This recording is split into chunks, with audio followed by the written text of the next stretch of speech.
ሰላም ጤና ይስጥልን ክቡራትና ክቡራን አዲስ ምንጭ ቤተሰቦች እንዴት ውላችኋል? በእያላችሁበት የከበረ ሰላምታችን ይድረሳችሁ። ዕለቱ መጋቢት 23 ቀን 2018 ነው። አሁን የደረሱንን ሰበር መረጃዎችና የዕለቱን አበይ ዜናዎች እንዲሁም ዓለም አቀፍ ዘገባዎችን ይዘንላችሁ ቀርበናል። ከመረጃዎቹ ጋር አብሬያችሁ ቆይታ የማደርገው የእናንተው ውብሸት ታዬ ነኝ። ክቡራትና ክቡራን ላይክና ሼር እያደረጋችሁ እንድትጀምሩ በአክብሮት እንጠይቃለን። ወደ መጀመሪያው ሰበር መረጃ ስንሸጋገር በተደጋጋሚ የቀረበለትን የሰላም አማራጭ አሻፈረኝ በማለት ለውስጥ የታሪክ ነውረኞችና ለውጭ ታሪካዊ ጠላቶች መላላክን በመረጠው ጽንፈኛ ቡድን ላይ በተከታታይ እየተወሰደ ባለው የተጠና ኦፕሬሽን በቡድኑ ላይ ከፍተኛ ሰብአዊና ቁሳዊ ኪሳራ ማድረስ መቻሉን ከመከላከያ ያገኘነው ሰበር መረጃ አመልክቷል። በዚህም ምስራቅ ዕዝ ባለፉት 4 ቀናት በጎጃምና በደቡብ ጎንደር ባካሄደው ልዩ ዘመቻ በርካታ ጽንፈኞችን ከነአመራሮቻቸው ደምስሷል። እዙ ከደብረ ታቦር ምስራቅ እስቴ ወረዳ ከላይ ጋይንት ወደ ታች ጋይንት አርብ ገበያ ከላይ ጋይንት ወደ ጨጨሆ እንዲሁም ከሐሙሲት አምባሳሜ ሰኔ ማርያም ጎሃ እስከ ደወል ኮኮታ ስምሪቱን አጠናክሮ የቀጠለ ሲሆን ከክልሉ የጸጥታ ኃይል ጋር በማድረግ ዘራፊውን ቡድን ደምስሷል። ወረዳዎቹንም ተቆጣጥሯል። የወረዳ አስተዳደሮቹ እግር ተክለው መንግስታዊ አገልግሎት እንዲሰጡም አስችሏል። ከዚህ በተጨማሪም በሰሜን ጎጃም ከቅንብባ ጭስ አባይ እስከ ዳስራ ማርያም ከላሊበላ ሹዳ ከብራቃ ትሪም ቁርጥ ባህር ከመራዊ አማሬት ጉግ እንሰኝት ድረስ ባለው ኦፕሬሽን የህዝብ ሰላም ሲያደፈርሱ የነበሩ ጽንፈኞች ተደምስሰዋል። በምዕራብ ጎጃም ከሽንዲ በመነሳት ወግዳዲ እስከ ኮሊ አባይ በረሃ ከቁጭ ቦይንማ እስከ ጎርሜርድ ዶርድ ከቡሬ በመነሳት ደግሞ አጎት አሽፋና ከገነት አቦ ማክሰኝት የተደረጉ ዘመቻዎች የጠላትን ቆሞ የመዋጋት አቅም ያሽመደመዱ ናቸው። በአዊ ብሔረሰብ አስተዳደር ዞንም ከፋክታ ወደ ሱርታና ከእንጅባራ ወደ አሽፋ ስምሪት በማድረግ በየጥሻው ተደብቆ ሰላም ሲነሳ የነበረውን ጽንፈኛ የጠራረጉ ግዳጆችን ጀግናው ሰራዊታችን ተወጥቷል።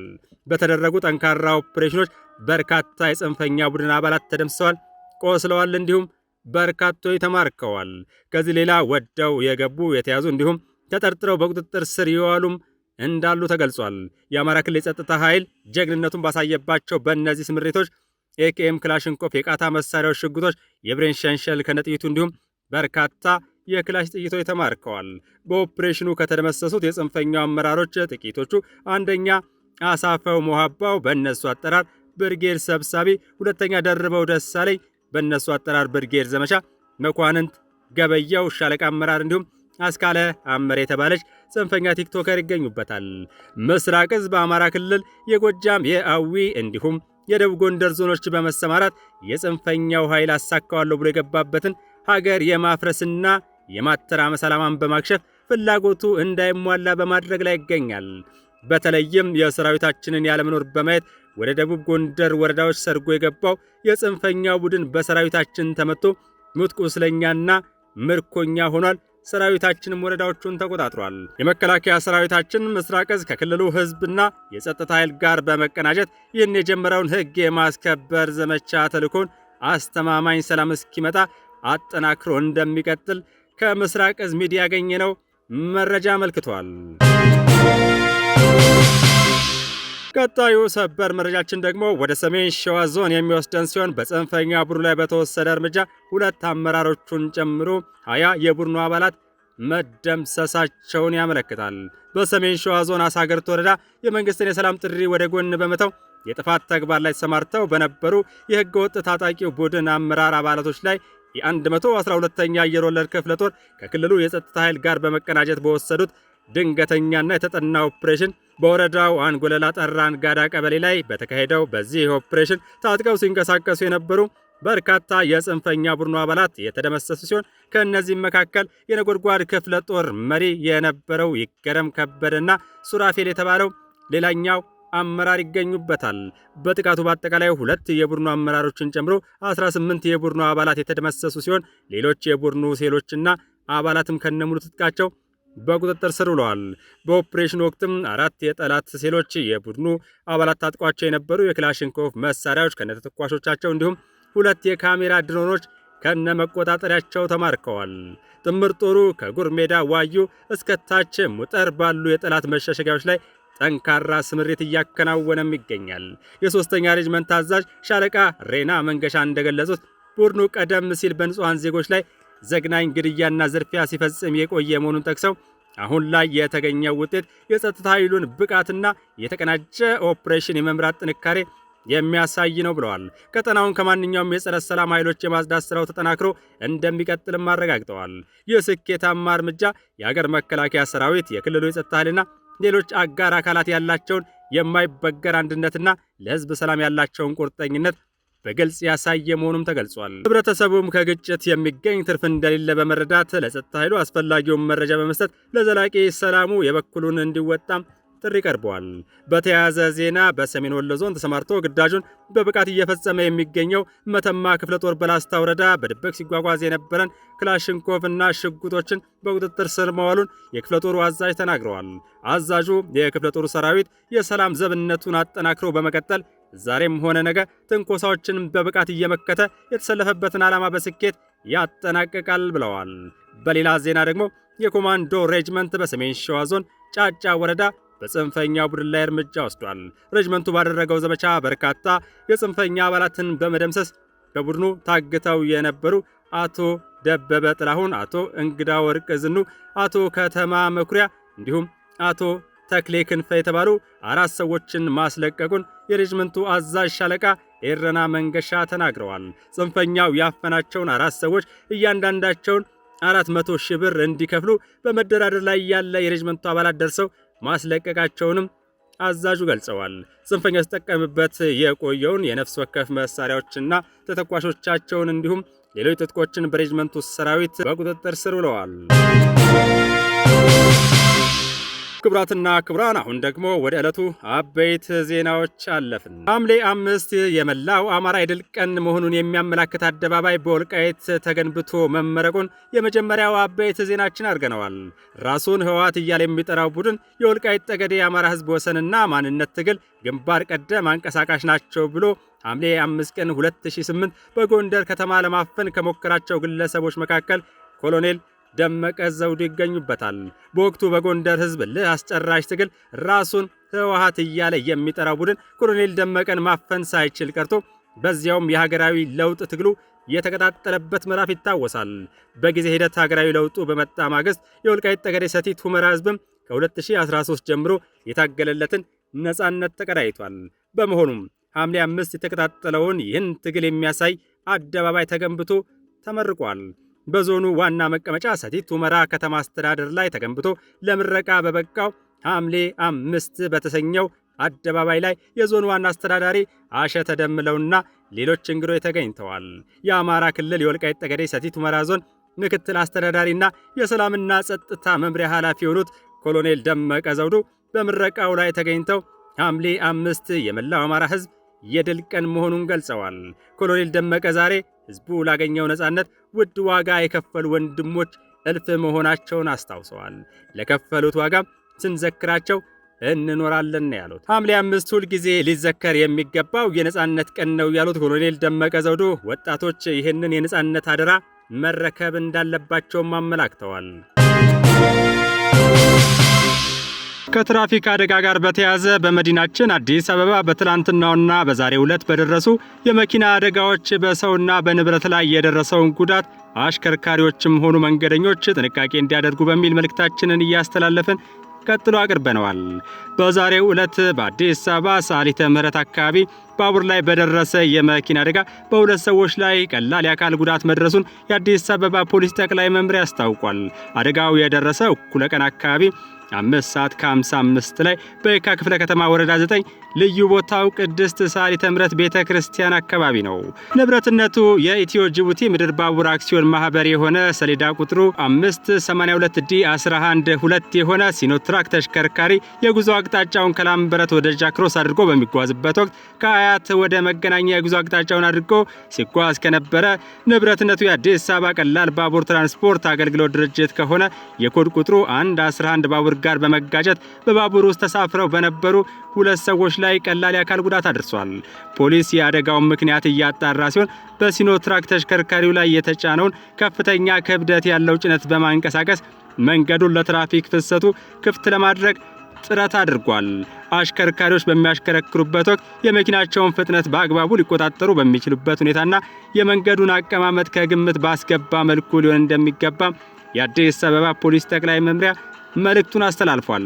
በተመሳሳይ የትራፊክ አደጋ በዛሬው ዕለት ከጠዋቱ 1 ሰዓት ላይ በለሚ ኩራ ክፍለ ከተማ ወረዳ 13 ልዩ ቦታው የተባበሩት አደባባይ አካባቢ አደጋ የደረሰ ሲሆን የሰሌዳ ቁጥሩ ኮድ 3A41968 አዲስ አበባ የሆነ አሊያንስ የህዝብ ማመላለሻ አውቶቡስ ከአቤም ወደ የተባበሩት አቅጣጫ ቁልቁለቱን በመጓዝ ላይ ሳለ ከአያት ወደ ሲኤምሲ አቅጣጫ እየተጓዙ ከነበሩ የሰሌዳ ቁጥሩ ኮድ 33509 አዲስ አበባና የሰሌዳ ቁጥር ኮድ 3B5707 አዲስ አበባ ቪስ የሆኑ ተሽከርካሪዎችን በመግጨት የተባበሩት አደባባይ ላይ በመውጣት ሊገለበጥ ችሏል። በአደጋውም የፒካፕ መኪናው አሽከርካሪ ህይወት ወዲያውኑ ሲያልፍ በውስጡ ተሳፍረው የነበሩ 2 የ7ኛና የ5ኛ ክፍል ሴት ተማሪዎች እንዲሁም የቪትስ መኪናው አሽከርካሪ ከባድ የአካል ጉዳት ደርሶባቸው የሕክምና ክትትል እየተደረገላቸው ይገኛል። አሽከርካሪዎች ሁሌም ቢሆን የመንገድ ሁኔታና አቀማመጥ በሚገባ በማጤን ተሽከርካሪያቸውን መቆጣጠር በሚያስችላቸው ሁኔታ ሊያሽከራክሩ እንደሚገባ የአዲስ አበባ ፖሊስ ጠቅላይ መምሪያ መልእክቱን እያስተላለፈ ለሟች ቤተሰቦች መጽናናትን ለተጎጆችም ብርታትን ይመኛል ብሏል። ክቡራትና ክቡራን በትላንትናው ዕለት ንጋት 11 ሰዓት ተኩል ላይ በየካ ክፍለ ከተማ ወረዳ 9 ልዩ ቦታው ኮተቤ 02 ተብሎ በሚጠራው አካባቢ የጉዞ መነሻውን ከአንቆርጫ ወደ ላምበረት ያደረገው የሰሌዳ ቁጥሩ ኮድ 3C02697 አዲስ አበባ የሆነ የህዝብ ማመላለሻ ሚኒባስ 18 ሰዎችን ጭኖ በተጠቀሰው ቦታ ቁልቁለት በመጓዝ ላይ ሳለ ባጋጠመው የመገልበጥ አደጋ በ2 ወንድና 1 ሴት በ3 ሰዎች ላይ የሞትና አሽከርካሪውን ጨምሮ በ16 ሰዎች ላይ ደግሞ ከባድና ቀላል የአካል ጉዳት መድረሱን የአዲስ አበባ ፖሊስ ጠቅላይ መምሪያ መግለጹ ይታወሳል። ወደ ውጭ ዜና ስንሸጋገር አልጀዚራ የዘገበውን ዘገባ ወደ አማርኛ መልሰን ቀጥሎ ባለው መልኩ አቅርበነዋል። በዱባይና በአቡዳቢ የሚገኙት የተባበሩት አረብ ኤሚሬትስ የአክሲዮን ገበያዎች የአሜሪካና የእስራኤል ጦርነት በኢራን ላይ ከተጀመረበት ጊዜ ጀምሮ ወደ 120 ቢሊዮን ዶላር የሚጠጋ ዋጋ አጥተዋል። ይህም በዓለም ዙሪያ በጣም ከተጎዱ የፋይናንስ ገበያዎች መካከል አንዱ ያደርገዋል ብሏል አልጀዚራ በዘገባው። ዩናይትድ ስቴትስና እስራኤል ከአንድ ወር በፊት ማርች 28 በኢራን ላይ ጦርነት ከጀመሩበት ጊዜ ጀምሮ የዱባይና የአቡዳቢ መለኪያ ኢንዴክሶች በቅደም ተከተል ማለት ነው ወደ 16 በመቶና 9 በመቶ ዝቅ ብለዋል። ጦርነቱ ከተጀመረበት ጊዜ ጀምሮ የዱባይ የፋይናንስ ገበያ አጠቃላይ ኢንዴክስ በገበያ ካፒታላይዜሽን ወደ 45 ቢሊዮን ዶላር የሚጠጋ ገንዘብ አጥቷል። ትልቁ የኤዲኤክስ ማለትም አቬሬጅ ዳይሬክሽናል ኢንዴክስ ማለት ነው አጠቃላይ ኢንዴክስ ደግሞ ወደ 75 ቢሊዮን ዶላር ዝቅ ብሏል። በኳታርና ባህሬን የሚገኙ የፋይናንስ ገበያዎችም በቅደም ተከተል ወደ 4 በመቶና 7 በመቶ ዝቅ ብለዋል። በሳውዲ አረቢያና በኦማን የሚደረጉ ልውውጦች የተወሰነ ትርፍ አሳይተዋል። በዎል ስትሪት ላይ የአሜሪካ ፕሬዝዳንት የሆኑት ዶናልድ ትራምፕ ስለ ጦርነቱ ርዝመትና ግቦች በተደበላለቁ መልእክቶች መካከል የኤስ&ፒ 500 መለኪያ የሚባለውን ማለትም ስታንዳርድ ፑር በመባል የሚታወቀው ማለት ነው በተመሳሳይ ጊዜ ወደ 7 በመቶ ዝቅ ማለቱ ታውቋል።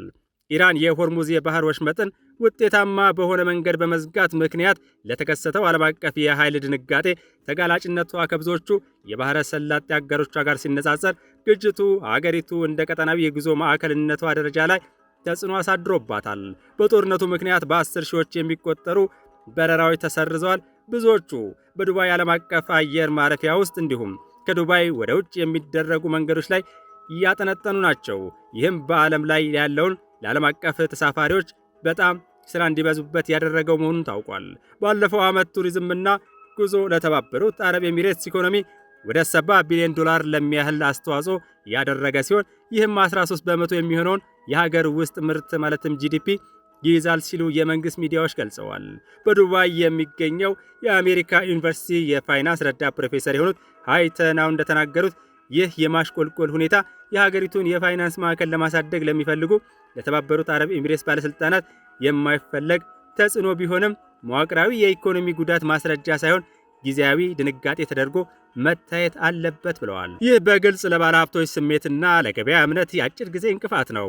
ነገር ግን ለተባበሩት አረብ ኤሚሬትስ የረጅም ጊዜ ኢኮኖሚ እቅድ መሰረታዊ ፈተና የሚባል አይደለም ሲሉ ነው አሁን ለአልጀዚራ የተናገሩት። ዓለም አቀፍ የፋይናንስ ማዕከላት የሚገመገሙት በቀውስ ወቅት በገበያ አፈጻጸም ብቻ ሳይሆን በቁጥጥር ጥራት፣ በተንቀሳቃሽ አስተዳደር ማለትም ሁኔታዎችን ገምግሞ በሚወስን አስተዳደር ማለት ነው፣ በተቋማዊ ጽናትና በአሰራር ቀጣይነት ጭምር ነው ብለዋል። የተባበሩት አረብ ኤሚሬትስ የአክሲዮን ገበያዎች በዓለም አቀፍ ደረጃዎች በአንጻራዊ ሁኔታ አነስተኛ ቢሆንም ሀገሪቱ በኢኮኖሚ ልዩነት ጥረቷ አካል የፋይናንስ አገልግሎቶች ላይ ከፍተኛ ኢንቨስትመንት ታደርጋለች። ስለዚህም አሁን በመካከለኛው ምስራቅ ከፍተኛ የካፒታል ገበያዎች መካከል እንድትገኝ አድርጓታል። በተባበሩት አረብ ኤሚሬትስ የተዘረዘረው የአክሲዮን ዋጋ በ2024 ለመጀመሪያ ጊዜ $1 ትሪሊዮን አልፏል። ይህም ከሳዑዲ አረቢያ በቀጠናው $2.5 ትሪሊዮን ገበያ ቀጥሎ ሁለተኛ ደረጃ ላይ ይገኛል። በቅርብ ጊዜ በተካሄደው የዓለም የፋይናንስ ማዕከላት ኢንዴክስ ስትም ዱባይ ተወዳዳሪነትን ለማግኘት ወደ 7ኛ ደረጃ ከፍ ብላለች። ባለፈው ሳምንት በዜድየን አጋሮች ከቻይና ልማት ኢንስቲትዩት ጋር በመተባበር ከፍተኛ ደረጃ ላይ መታየቷም ይታወቃል። በ2023 ይፋ በተደረገው የ10 ዓመት የኢኮኖሚ እቅድ መሰረት የሀገሪቱ መሪዎች ዱባይ በ2033 በዓለም ላይ ካሉት 4 ከፍተኛ የፋይናንስ ማዕከላት አንዷ እንድትሆን ራዕያቸውን አስቀምጠዋል። ቀደም ሲል በመካከለኛው ምስራቅ ከአሜሪካ የውጭ ጉዳይ ሚኒስቴር በኒውዮርክ ዩኒቨርሲቲ የሙያ ጥናት ትምህርት ቤት ፕሮፌሰር የሆኑት ቡርዲን ሂኮክ በዱባይ እንዲሁም በአቡዳቢ የልውውጥ ገበያዎች ለጦርነቱ መፍትሄ ከተገኘ በኋላ ከባድ መልሶ ማቋቋም ሊያደርጉ ይገባቸዋል፣ ይህም ይጠበቅባቸዋል ሲሉ ተናግረዋል። ከረዥም ጊዜ አንጻር ይህ ተለዋዋጭነት ልዩ እንደሆነ አድርጌ አላየውም ሲሉ ሂኮክ ለአልጀዚራ ተናግረዋል።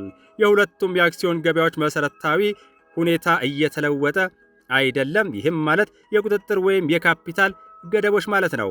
ይህም የበለጠ መሰረታዊ ለውጥ ይሆናል ሲሉም አክለዋል። የሆነ ሆኖ እስራኤልና አሜሪካ ኢራን ላይ የከፈቱት ጥቃትና ኢራንም በምላሹ እያደረገች ያለችው የመከላከል ጥቃት ከፍተኛ የሆነ ዓለም አቀፍ ቀውስ እያስከተለ መሆኑ ይታወቃል።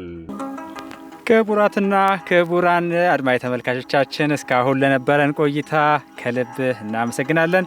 ሁላችሁም ከመውጣታችሁ በፊት እንደተለመደው ላይክና ሼር በማድረግ መረጃዎቻችን ለብዙዎች እንዲደርሱ እንድታደርጉ በአክብሮት እንጠይቃለን። በተጨማሪም ከስር በሚታይ የኢትዮጵያ ንግድ ባንክ ቁጥር አዲስ ምንጭ ሚዲያን በማበረታታት የአስተማማኝ ወቅታዊ የተጣሩና የተመዘኑ መረጃዎች የሚቀርቡባትን ሚዲያችንን ይደግፉ፣ ያሳድጉ ስንል የአክብሮት ጥሪያችንን እናቀርባለን። የአዲስ ምንጭ የምን ጊዜ መልእክታችን ሰላም ለኢትዮጵያ የሚል ነው። ሰላም ለኢትዮጵያውያን፣ ሰላም ይሁን።